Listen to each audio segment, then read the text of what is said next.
Así inicia una jornada de pesca en nuestro campamento. Los pescadores se levantan a las 5 de la mañana, se toman un buen café mientras alistamos las neveras con hidratación y bastante hielo. Una deliciosa fruta picada y estamos listos para salir con este espectacular amanecer.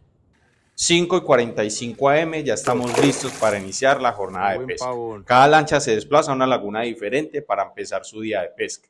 No se tardan mucho en llegar las emociones, las capturas anheladas y las fotos que recordarán por siempre.